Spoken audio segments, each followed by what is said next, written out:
Amen. Amen. I'm going to finish. I want to thank you guys for praying for us, for looking after my wife and my kids while I was gone last week. And if you follow me on Facebook, you'll have seen some of the things that I've posted. But I wanted to kind of share with you just where I was last week and what I was doing. And behind us, you'll see this setup. This square in here is 8 feet by 10 feet. This is the house that the family that we are serving, or the Compassion Child that we sponsor in Nicaragua. This is where they live. This is an 8 foot by 10 foot house. Can you imagine you and your significant other and your two of your children living in this all the time? When we came to their house, it's basically wooden posts and a tin roof and plastic sheeting wrapped around it. And what we're doing is we're going to transform this, and we're changing this 8 by 10 space into literally 4 times the size. We started this week. I went down this week to set up our trip. You know, I'm a college professor, and I take physical therapy students to Nicaragua, and we serve in local hospitals and local clinics when we're down there. And part of this year's trip is to build this house for Maria Jose, the little girl, little 6-year-old who we sponsor.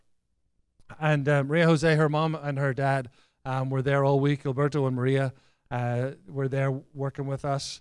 And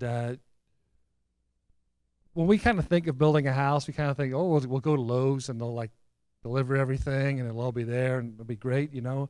And that's kind of the same way, except when you go to the hardware store, you tell them how many block you want. And when we think about blocks, it's like something that you could pick up easily. No, not Nicaragua. They use these 2 foot by 18 inch, or 24 by 18 inch concrete blocks that are literally 60 pounds in weight. And when you drop one against your finger, it explodes, and you end up with stitches, as I learned. So don't do that. That's not good. But we thought, okay, well, where they live, there's a road, a street, and everything, and then there's this sort of embankment, a little sort of muddy hill, and then there's about 100 yards of a pathway down into where their plot of land is. So, I mean, we're Americans. I mean, everything is delivered. Amazon delivers to your door, don't they? Well, Nicaraguan hardware stores don't. What they do is they drive their truck to the street and they put the block that you need on the road, and then they put the sand that you need to make cement and the rocks that you need to make concrete, and they just sort of dump it off and they put it there.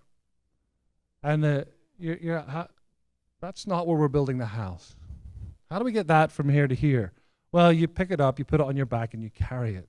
I sat back one day, and I was kind of looking and watching the work that was being done and the transformation that is about to take place in their lives. I looked, and I just saw that through God's blessing of us and our lives, how we can now just transform, not just this one family's life, but this little community's lives. And so we are going down. My whole family's going to join me when we're down there March 7th. Through the 15th, we're actually going to complete this project. So we laid the foundation, we built the walls up, so that now we just got to go down and start to build everything from the ground up. So I'm excited. I'm going to continue to share some of the stories on my social media. If you're connected with me, then please just share that out. We'd just love to see what God can do here, and just, you know, as our team gets closer to go on, we'll keep you posted. You can be praying for us. But I want to thank you for everything you've done for us so far, and encouraging me, encouraging my family while we've been on this journey. And just, as I say, when you see stuff coming out, please just share it on, encourage folks to give.